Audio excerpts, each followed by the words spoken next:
అండి, welcome back to my channel. చలికాలంలో పెట్టుకునే ఊరగాయల్లో ఉసిరావకాయ ఒకటి. యాంటీ ఆక్సిడెంట్స్, విటమిన్ సి తో నిండిన ఈ పచ్చడి తీయగా, వగరుగా, కారం ఇంకా ఆవపిండి ఘాటుతో చాలా బాగుంటుంది. ఈ రోజు మనం చాలా సింపుల్ గా ఇయర్ మొత్తం నిలవ ఉండేలాగా పర్ఫెక్ట్ గా ఎలా చేయాలో చూద్దాం. ముందుగా ఉసిరికాయలు శుభ్రంగా కడిగి తడి లేకుండా ఆరబెట్టుకోవాలి.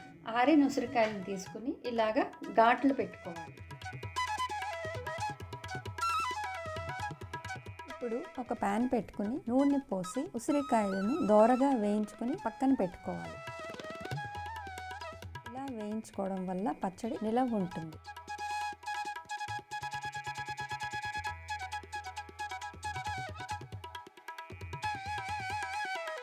తర్వాత ఒక బౌల్లో ఉప్పు, కారం, ఆవపిండి 3 బాగా కలుపుకోవాలి. ఇక్కడ నేను కేజీ ఉసిరికాయలకి 100 గ్రాముల ఉప్పు, 100 గ్రాముల కారం, 100 గ్రాముల ఆవపిండి 3 సమానంగా తీసుకున్నాను. వేయించిన ఉసిరికాయలను మిగిలిన కడాయిలో ఉన్న నూనెని ఈ మిశ్రమంలో వేసి కలుపుకోవాలి.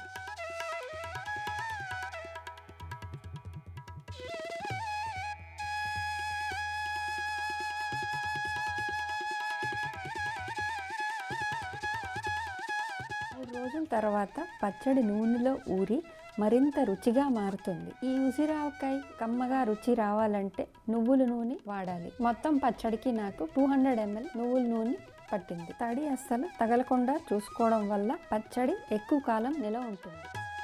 వేడన్నంలో నెయ్యి, ముద్దపప్పు మరియు కొద్దిగా ఉసిరావకాయ కలుపుకొని తింటే ఆ రుచే వేరు. ఈ కాంబినేషన్ ఆరోగ్యానికి, రుచికి చాలా బాగుంటుంది.